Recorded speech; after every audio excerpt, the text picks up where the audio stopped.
gold. The autumn wind is a raider, pillaging just for fun. He'll knock you around.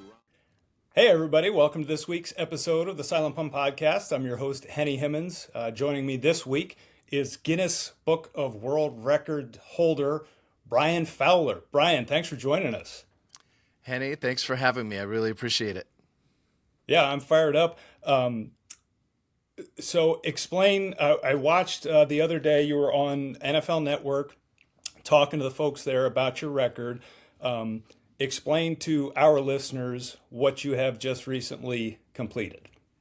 Sure. And I'd like to start by saying unofficially have broken 2 records. I was going to ask you about that. Yeah. You're going to have to explain that to me later because they did say that in the broadcast as well. Yes.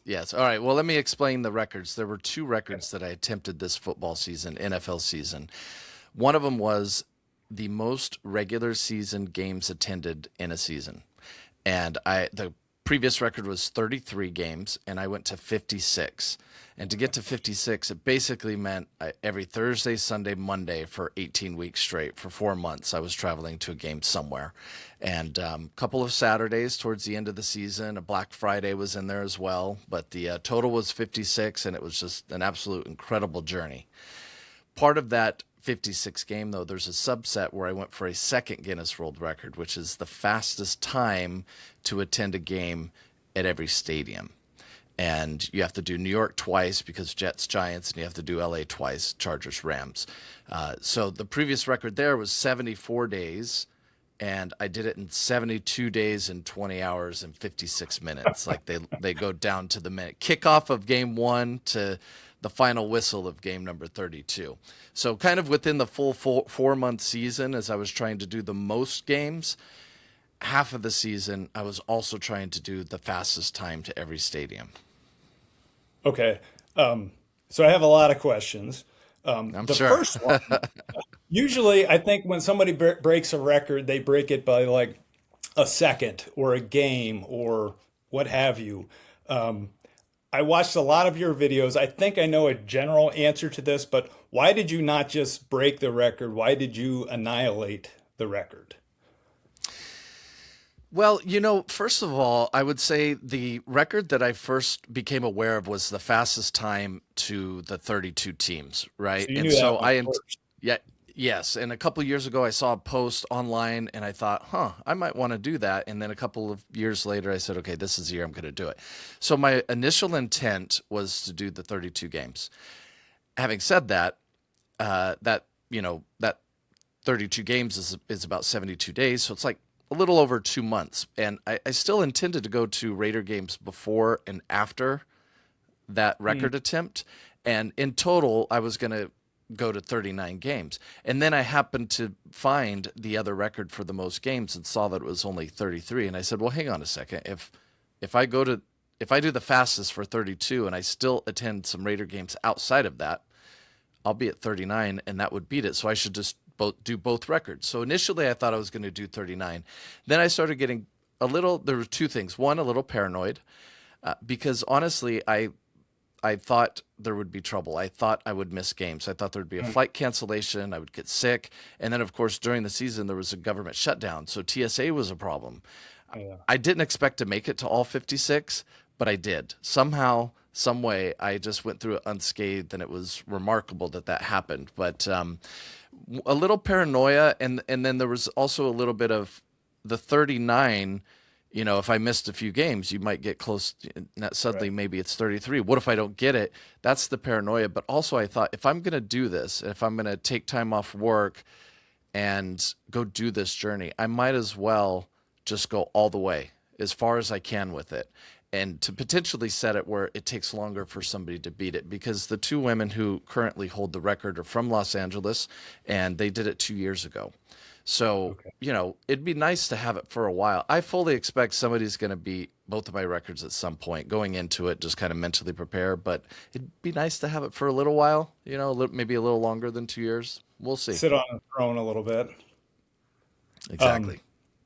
Do you, I wasn't thinking about this question, but is this, how long have they been keeping track of this? Do you know, like, who was the first person to set a particular record like this? I don't know the first one, but the amazing thing is that I've actually met some of the people along the way, and randomly, by the way. So I met in Denver this season. I was at a game and I met a guy who's from the UK, and he once held the record at 84 days. And then there was another gentleman that I met in Detroit this year, but I had actually met him 2-3 years ago at a game in Detroit, and we just kind of ran into each other again. It turns out he also held the fastest time record at some point. I can't remember the number, but I think it was somewhere in between the 84 and 74 that it currently is now. So I've met two people who held the same record, and it's getting easy. Not easy. That's the wrong word. There's more potential to break it because the NFL adds games like a Christmas Day game, or the Black Friday game. I think did not exist when these guys had done it. So that was nice. And then I also met one of the two women who currently hold the record for the most games of 33. And I reached out to them and met her and did a little interview with her at a Chargers game this year, and she was lovely. And I asked her, "Do you hate me? What's going on?" She said, "No, I don't hate you. I'm just sad, because I just got the certificate," and so on and so forth. So I don't know. I don't think that record for the most games has been around that long, because for it to only be 33 and these other people had done the fastest record for 32. It seems like maybe they're the first ones. I really don't know the history on that one. And you've mentioned a couple times the unofficial part, and I have some questions kind of about the officiating of it later. But what Yeah. does it take to make it official? What do you have to do? There's a lot of evidence that they require that I have to gather, and there's also rules that I have to follow. So some of the simple guidelines are I need 2 witnesses to fill out a form at each game. So I have a stack of over 100 forms filled out by fans in the stands. I Were have to these keep just like some random people that you then met at these games? That's right. And a little bit of anxiety there too, because Yeah, going into it, like you've got to chat someone up and right. be friendly, which is good. I mean, don't get me wrong. I generally speaking wouldn't have a problem with that, but when I have to come out of the stadium with a form. But I was Yeah. really pleased because the fans, I think a lot of people when they heard what I was doing got excited and were excited to help. There were maybe only 4 or 5 people along the way that I had asked that said, "No, I'd prefer not to." So I was fortunate. There was a lot of friendly people out there and people that started following the journey after they filled out the form. So Yeah. that was excellent. I do need to keep all the receipts, including the ticket and travel. I'm not allowed to drive whatsoever during the journey. And by the way, the journey's done, but I'm still talking about it as if I'm in it because I've continued into the playoff going to games. So I still feel like I'm in it, but I'm not. The record attempt is finished. But yeah, I can't drive. I can't drive. So it's only, flights, trains, buses. I can take taxis and Ubers, but I have to keep all the receipts and I have to submit that with the evidence. Photos and videos at the beginning and end. And some of the guidelines were different for each record, by the way. So the fastest time had more requirements. One of them was that I needed GPS tracking on me and I had to submit GPS files at the end of the journey. And I Where do you also even had get that from? Your phone? Yeah, I did. I bought an app that would not only track it. I mean, your phone will track it, yes, but I needed to be able to track it in a way that I could also download the data in the format that they needed.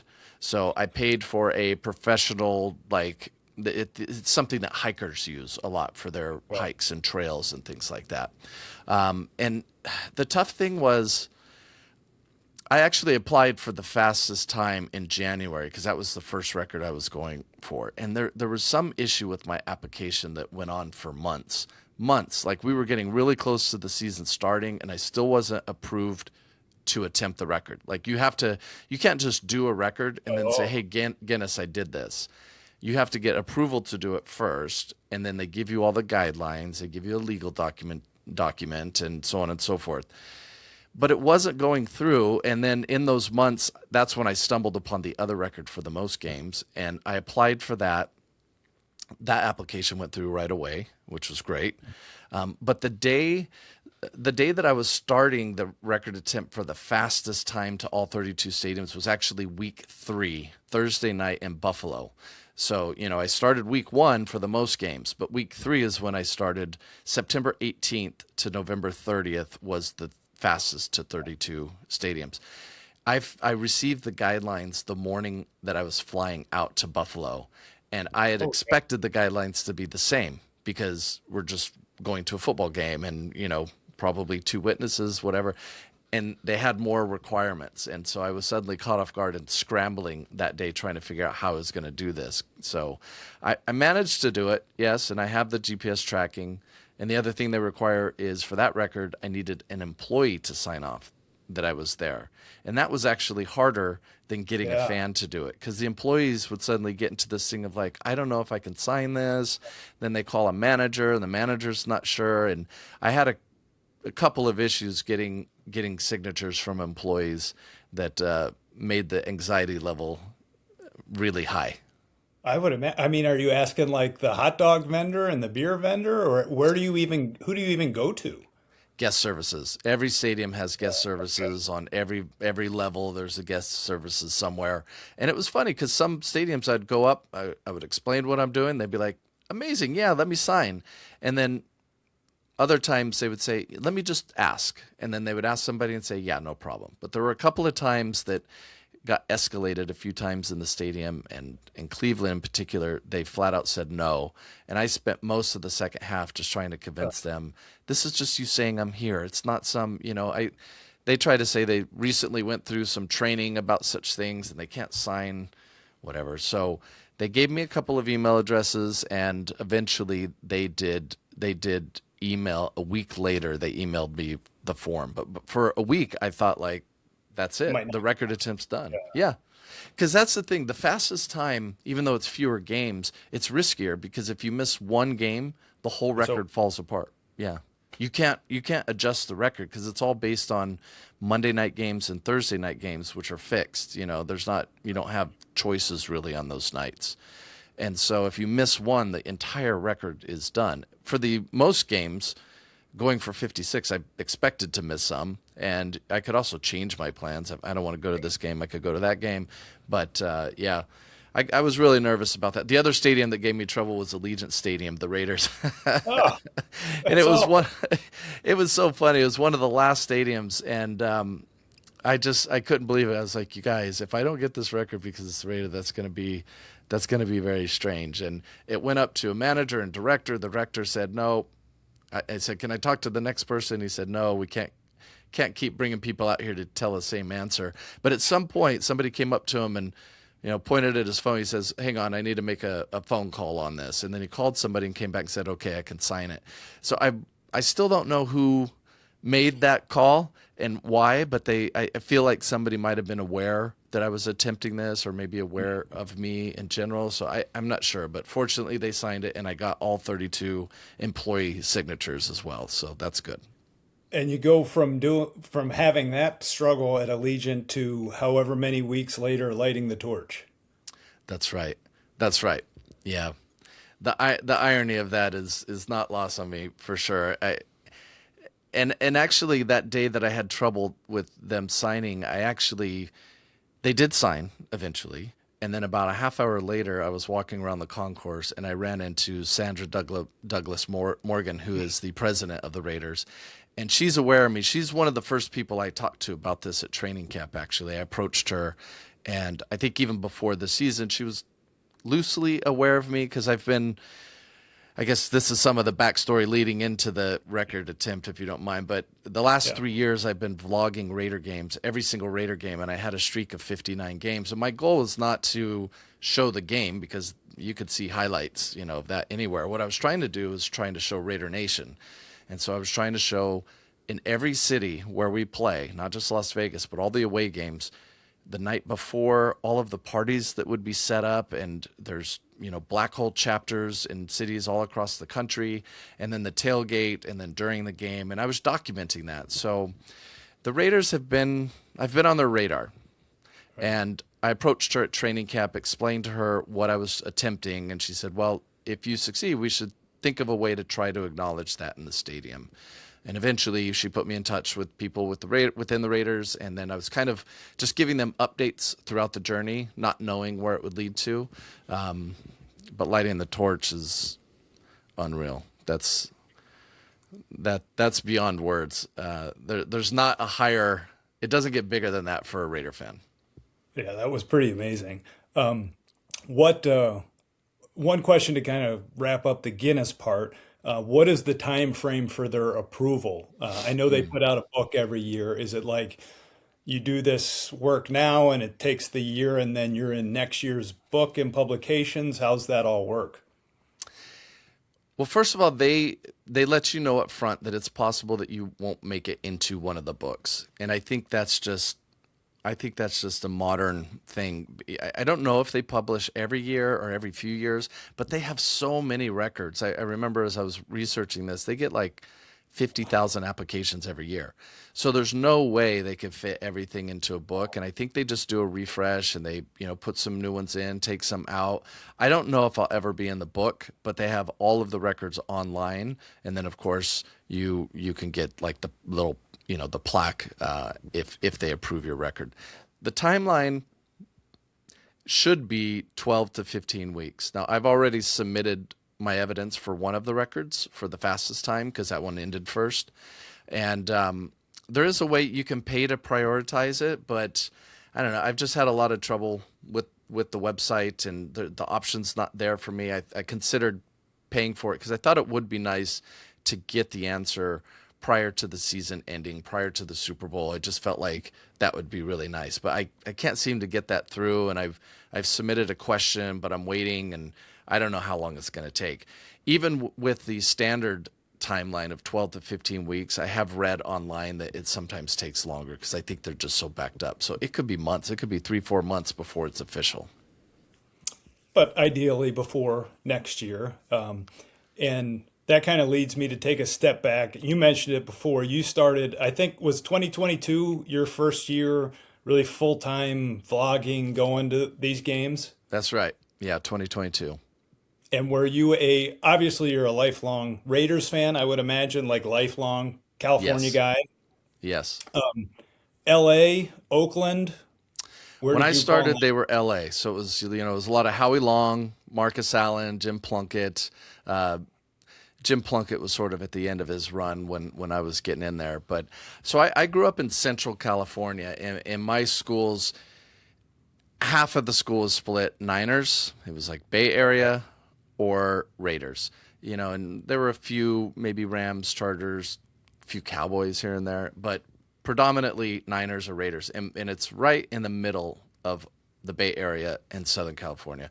So when they were in LA and they moved to Oakland, for me, it was the same. It was 3 hours that way or 3 hours this way. It didn't really matter to me. And of course they started in Oakland, so I was okay with that.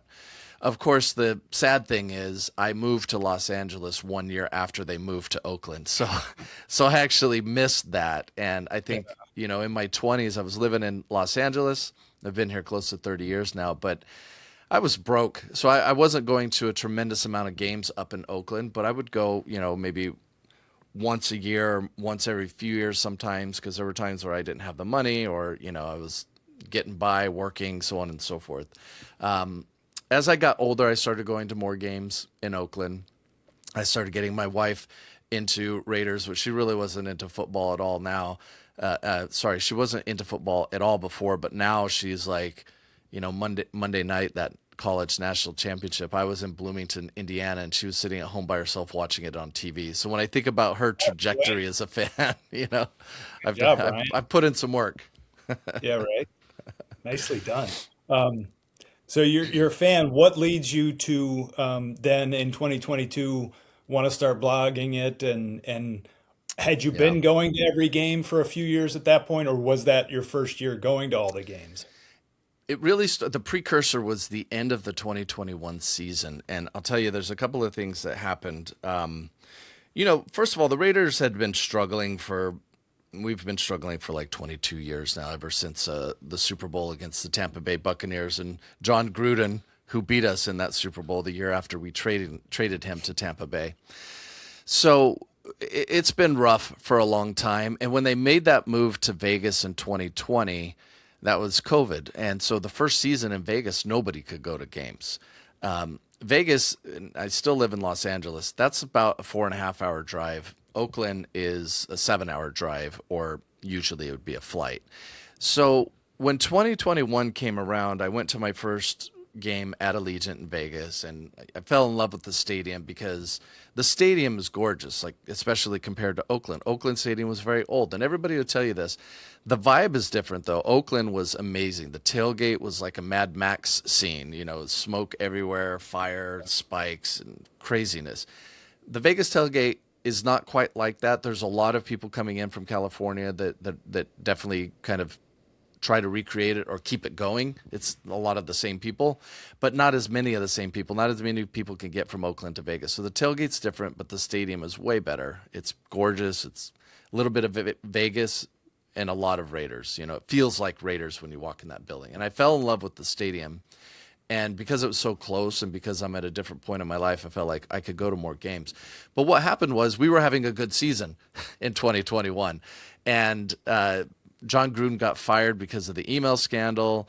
And then we had the Henry Ruggs situation where he got the DUI and killed someone and their dog. And we were kind of coming back, and these things happened. And there was a particular game, we were playing the Chiefs, and we got absolutely blown out. We were on the cusp of, it was like, we're going to the playoffs this year. And then we got blown out, and suddenly we were 6-7. We had a few games of losing. And are you kidding me? We're not going to make it. And I had just left a job of 20 years. And part of the reason I had left that job is because my mother, who was a diehard Raider fan as well, favorite player was Howie Long, her cancer had returned and she didn't have a lot of time. So I left my job so that I could spend time with her before the inevitable. And unfortunately, she passed right before I finished the job. So suddenly I didn't have a job. I had money saved. I was prepared to not have a job. And my mom had just passed, and I didn't know what I was going to do next. So I decided there were 4 games left in the season, and I just said, I'm going to Cleveland, and I'm going to go see this game. And we won. Last-second field goal by Daniel Carlson, we won. And, of course, all my friends at that point are like, you got to go to the next one. And I did. And it was another close win.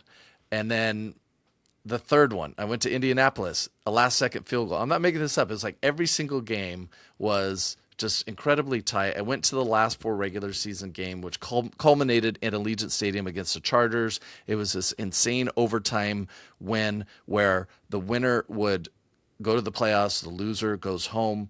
We won. We went to Cincinnati, and so I went to that game, and we lost in the playoffs, and that was that. In that offseason, I just thought about those cities, Cleveland, Cincinnati, and Indianapolis, where there were so many Raider fans that I met that were not from California, Nevada. They were from West Virginia, from Ohio, from all over the place, from New York. They were coming from these other states. And I just kept asking, why are you a Raider fan? A lot of it goes back to the 70s and 80s when the Raiders were good. Their parents were fans, their grandparents were fans, and it's just been passed on, keeping that tradition going. And I think losing for 20 years probably lose that. We're going to lose a lot of that in generations, like in other territories. Now, a lot of their kids are still Raider fans, but I was just fascinated by that. I was fascinated by the fact that it wasn't just the people traveling from the West. It's also the people in the South, in the Northeast, in the Midwest. And during the off season, I just thought more people should see this. I had no idea. And I'm sure that there's plenty of other Raider fans that have no idea and who can't travel to games. I couldn't travel to games for the longest time. And I hate it when I hear somebody say, are they a real fan? I never see them at games. Like, that's not, you can be the biggest fan in the world watching at home. I know, because I was one of them, And then we added Devontae Adams, and I thought we were going to win the Super Bowl that year. So I went to State Farm Stadium prior to the season starting because that's where the Super Bowl was. I saw that video. I planted a flag and said, this is where we're winning our 4th Lombardi. And then we didn't make the playoffs. So, yeah, that I saw that video. I saw kind of your recap of the year before. I did not know the part about your mom and your job, and that kind of, it makes sense. now. As I think we're reasonably the same age, grew up watching reasonably the same amount of football and the time of football. So I get kind of where you were coming from in all of that. You mentioned your wife watching football. That was going to be kind of my next question. All right, how do you get the wife to wrap her head around, okay, I'm going to go do this Thursday, Saturday, Sunday, Monday, 18 weeks in a row? How'd that go? I think if I had started with one day coming to her saying, I'm going to try to break a Guinness record and go to 56 games, she would have thought I was out of my mind, and she would have been, what are you talking about? No, you're not doing that.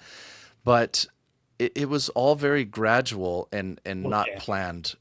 Yeah, it was very organic because it was that 2021, the end of that season, it was just 5 games. I went to 5 games and was like, okay, that's good. But then I had this idea of vlogging the entire season for 2022 and going to all 17. And it was only intended to be one season. And, by the end of the season, even she was like, come on, you got to do it again because the year was kind of disappointing. Maybe next year. The goal's been to try to document and vlog a playoff atmosphere, and the last 3 seasons I haven't. But at the end of the first season, she was like, you got to do it again. So after 3 seasons, and last year, by the way, the Raiders were terrible. They only won 4 games. And that's part of the switch to the Guinness thing, because I had been ruminating in the back of my mind. And I just thought, okay, the Raiders won 4 games. I don't see this getting any better. This isn't the same hope I had coming out of 2021. Maybe this is the time I either stop completely or go bigger. And I decided to go bigger, right? So it was kind of a stepping stone. And this was a great year to do it because we actually only won 3 games this season, which was worse than last year. But it did secure us the #1 pick. So I'm excited about Fernando Mendoza. We're going to talk about Fernando, but you mentioned something about moving around the country and watching the Raiders and meeting the fans. We talked a little bit about this before we started this. I'm from Philadelphia. We're very passionate fans, but we're also really gnarly and not cool when our teams are not doing well. The one thing that really comes across in all of your videos, and again, 3 wins this year, 4 last year, everybody is really having a good time and pleasant and enjoying the experience. Explain that vibe and like to a jaded Philadelphian how you can still be so positive and having a great time watching basically a really bad football team. Yeah. I think it's hard to explain. I think there are so many great fan bases out there, but the word that always comes to mind with Raiders is loyal. It just, as bad as we've been for the last 22 years, and prior to that 22-year period, we had one of the highest win percentages of all time in not only football, but sports. And to just fall off so much like that is really tough.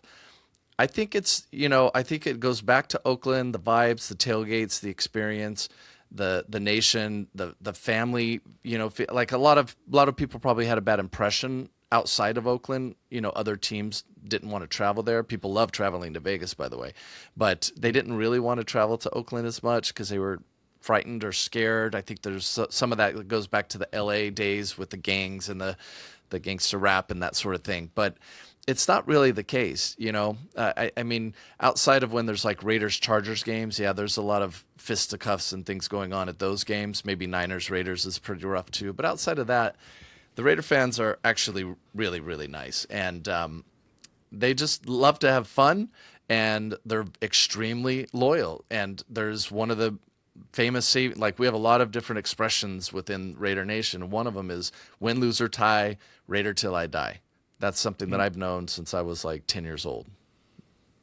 That's awesome. As you're speaking about that, it makes me, another thing we talked about beforehand was John Matuszak and some of those old school Raiders. I've read some books from guys from that era, and they talked about training camp in Santa Rosa and the people that they knew. And it was like they were a fabric of the community and members of the community in a way. Like I'm just sitting here and thinking and talking. I grew up in Westchester, Pennsylvania.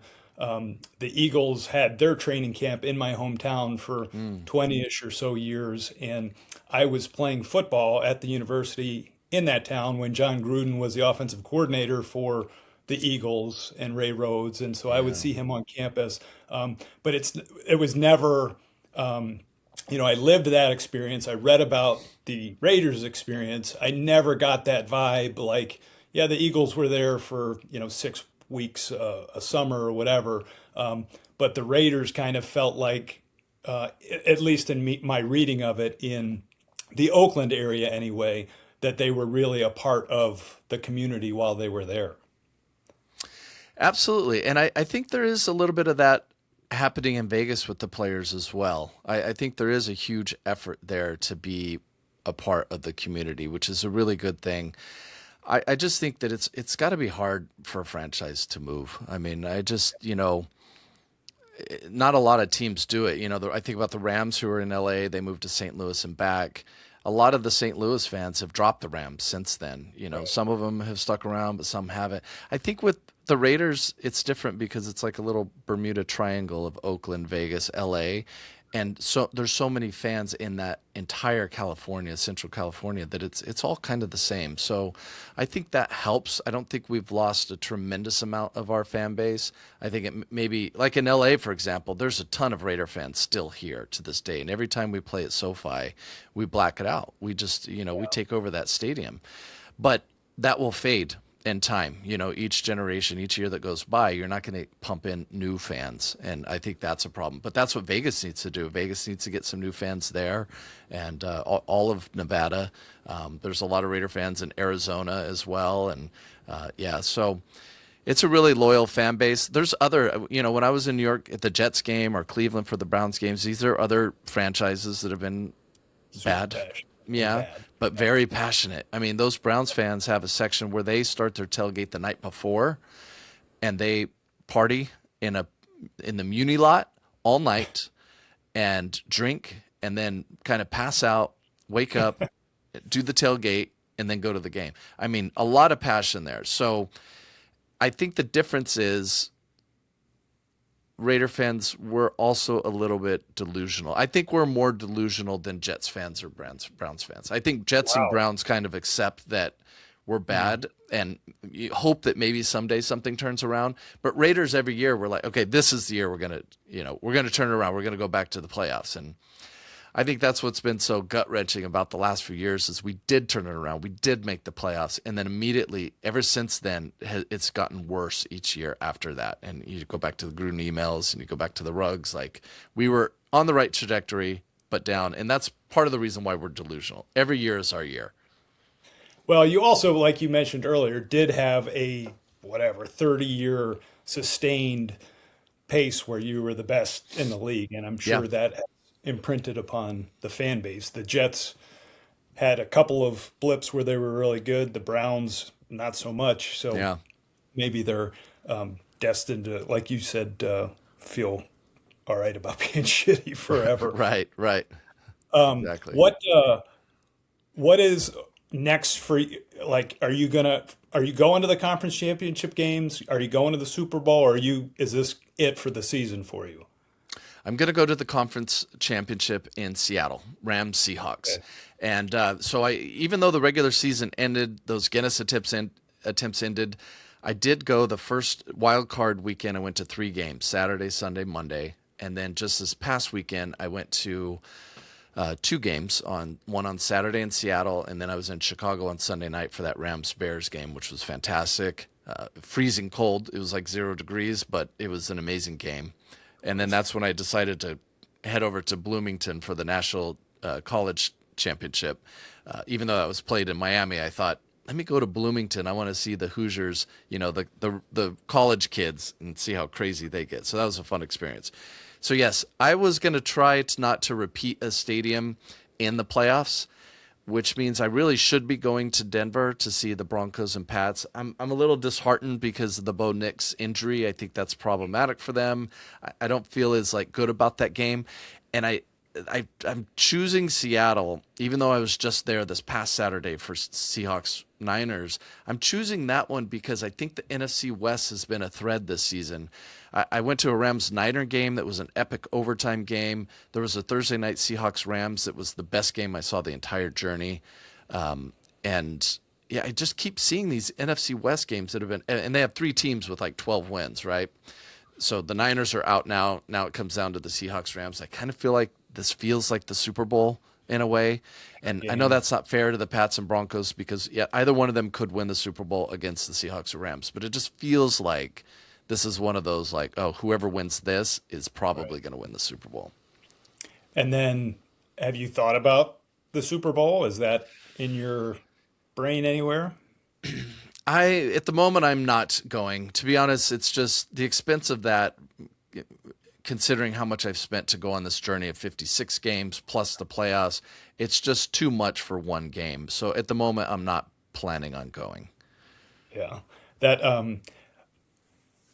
the Eagles in the Super Bowl, my wife asked me about it, and I'm like, you know what? I think I'd rather just be at home and watch with some friends in front of the TV, and at some point maybe the Super Bowl is a bucket list thing, and we'll plan for it and take some time off around it and see a city. But I really just want to revel in my team being in the Super Bowl. And you mentioned Indiana. Fernando Mendoza, we are filming this Tuesday night. It should go out Wednesday. I don't think the Raiders have a coach yet, correct? Correct. Do you have any wishes, hopes, dreams of who that next guy is going to be? I have gotten smarter by not getting too invested on anything the Raiders do because there's just been some disappointment in recent years, or for the last 20 years, really. So, there's a few names out there. I've looked at the odds on the internet for who it's going to be, and I don't know. I think, look, there's coaches out there like Tomlin. Harbaugh was available, but he's now going to the Giants. They're interesting, but I think people generally speaking, I think they want a younger coach. I know that the Rams, McVay keeps producing coach after coach that goes on to be successful head coaches, and there's one guy there on the Rams that we're looking at, but they're still playing. So I think that's part of the reason why we haven't gotten a coach yet is because there's some candidates out there that are still, that are not yet available for interviews. But no, I don't have a particular person in mind. And what did you think of Fernando last night? Look, I think the overall performance last night wasn't as good as it was against Oregon or against Alabama. The stats aren't there. He had 5 touchdowns against Oregon, which I was at that game at the Peach Bowl in Atlanta, and that was impressive. And all of his passing that game was, he had these out routes that were just like dimes. I mean, he just threaded it in there, and I was really impressed by the accuracy. I think last night, a championship game feels different and always feels a little more tense. And I think most of the first half was like 0-0, right? Miami's defense was really good, but it's that one play that stood out where he ran it on 4th and 5 and did that Superman dive into the end zone. There's some heart there that you see. It's not like, oh my God, look at the skill set. That's just a really gritty run. But I think everyone in Raider Nation loves seeing that, He doesn't make a lot of mistakes, too, which is good because we're coming off of Geno, and Geno threw a lot of interceptions. A lot. Yeah. That's the thing for me as a former coach and quarterback guy that and we talk about this on my podcast from time to time when we talk about football, is those intangibles for a quarterback. And just every word that comes out of the kid's mouth, the eye contact, the presence, the toughness, wherever he gets drafted next year, which is probably going to be the Raiders, he's going to take a beating at least for a year or two. And he took a beating last night and just kept showing up and showing up. Did you see a picture of his arm at the end of the game? I did. I love it. Like a piece Football. of meat. Yeah, it was awesome. Yeah, Okay, and so I how he asked is with his family, and oh, yeah, it's all just of very your team, respectful. Yeah, I right. love that. I think we could use that. Yeah, and I say this about NFL and quarterbacks all the time. Like you, he's had really difficult things that he's had to overcome, and a lot of these guys coming out haven't had that. And when you have to have that in the NFL at the biggest stage, making all that money, that's really hard to learn how to do that at that level. And so guys that have had to do that as younger people, I think are so much more well prepared as professionals because they know how to overcome that. They know it's supposed to be hard. Yeah. Speaking of hard, are you going to keep vlogging through next season? Or are you going to keep it going? That's a great question. It's one my wife and I have talked about quite a bit, because it's hard to think, where do you, like, doing this Guinness run? It's hard to Where do like I pull go? back from that, you know? Yeah. So just going to 17 games suddenly feels like less, but then again, it's probably more sensible to go to fewer games, than 56. So I'm still considering exactly what it is. I've got some time to kind of, think through it. So I'm not exactly sure. That's my current answer.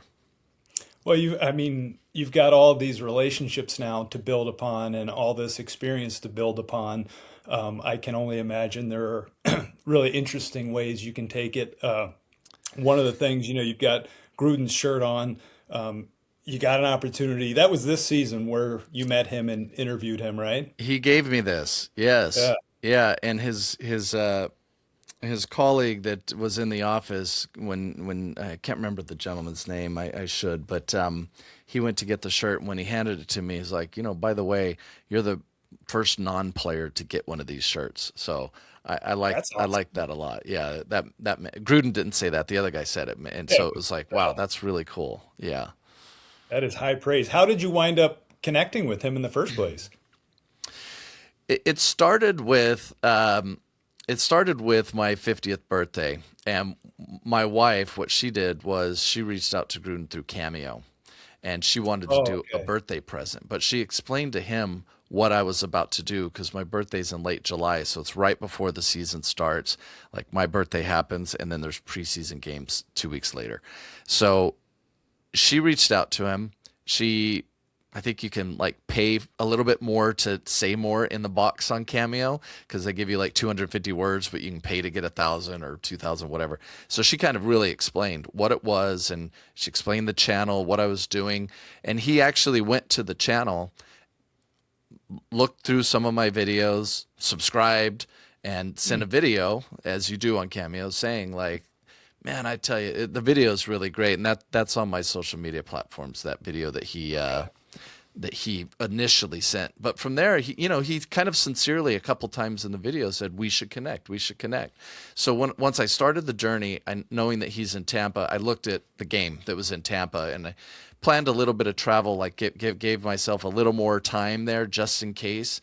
And I did reach out. Finally got a hold of him. He put me in touch with an assistant and trying to find a time, and it was really tight for him. Like, I thought it was not going to happen because there just was no time. And, kind of said the only time that would work is like 8 a.m. on Sunday morning. I was like, great, I'll be there, Yeah, I'm in. So, yeah, so I took an Uber from my hotel out to his offices. It's not his home, but it's where, if you see any of his Barstool Gruden, where he's opening boxes and doing all of this fun stuff, those are the offices that I went into. So right when I walked in, I was like, whoa, this is strange to see something so frequently. And then, Right. now I'm standing here. And yeah, I turned a corner into a conference room, and he was just sitting there, just kind of looking at me with that face, with that Chucky Chucky face. face. Yeah. But man, he was super nice. We talked for like a half hour, and then at the end of it, I was like, "Can I do a quick interview? Maybe just like 1-2 minutes." And I think we ended up talking for like 6 minutes or something like that. Gave him a hat, gave him one of these hats, and he put that on in the interview. And then what was nice is, like, a week later, he was doing one of his Barstool videos, and I saw he had the hat on. So Oh, that's he cool. even wore it like a week later, which was like, that's really nice. He didn't have to do that at all. So yeah. That's really cool. Yeah, I'm going to hopefully, if I can figure it out, I'm not the best tech person, but I'm going to hopefully, as this thing ends and it plays out, put your theme music at the end because that's freaking sweet too. The hat is Nice. cool. All your branding stuff is really sweet. Who made it sounds like somebody made the song for you. Is that like a friend or how did that all come about? That's right. It was a combination. So there's a rapper that goes by the name of Namek, and he is very much like a Raider rapper. I mean, he does. I love his music. He's a great rapper. I love his voice, and he doesn't always do Raider raps. It's not like the only thing he does, but he's done a couple of songs that are specific to the Raiders. And I met him a couple of times the first year I was vlogging in 2022, and he's super cool, super nice. But he reached out at some point and asked me like, "Hey, would you want to do like a theme song?" And I was like, "Yeah, this sounds interesting. Okay, what do you have in mind?" Meanwhile, I had a very close friend whose name is Philip, but he goes by the name Juan El Ingles. He's actually British, but he goes by Juan El Ingles. And he was doing a lot of the music that I would use. I bought some ditties from him that I could just plug into my YouTube videos, transitional or like a party scene where I'm showing fast clips, a montage. And so I had a lot of his music. And I was using a different intro song for the first couple of seasons that was also his. And when it came down to doing this theme song for All In Autumn Wind, what we did is Philip wrote the music, and we gave Namek a couple of options, and then he picked one. He said, "I'd prefer to rap over this one." And then I wrote out everything about me and about the journey and about what I was doing, and including stuff about like my family. Like he mentions my mom in there, and he mentions some of my friends, my close friends, prior to all of the Raider Nation friends I've made over the last few years. And when he came back with the rap, we couldn't believe it. My wife and I were just stunned. The chorus is actually, the lyrics are really amazing. Like it gets me going. And I've had a few people tell me like, "Man, your theme song is really starting to get to me. Like, it's like pumping me up." Including a Vikings fan who had watched a bunch of my videos is like, "Now my wife is singing your theme song in the other room." So anyway, I love that. I love that. And thank you for acknowledging it, and shout out to them because they did a great job on it. Yeah, it's phenomenal. And it is it sounds like something you would hear on the radio legitimately. Yeah. And it's a bit of an earworm. So stick around, listeners. We'll try to tune you out on that. And Brian, I can't thank you enough for joining us this week on Silent Punt. Yeah, Henny, thank you so much. I really appreciate it. I had a great time. Yeah, thank you. Let's get it going. Yeah, this all in, autumn wind. The Raider Nation's what we represent. It's a commitment to excellence. And even if we don't get the W this week, still I document it all, cause I love to do my thing. Bass bumping through the street with a silver and black vibe. We pre-game, tailgate, and bang this at halftime. All in, autumn wind. We gotta win, yeah, this all in, autumn wind.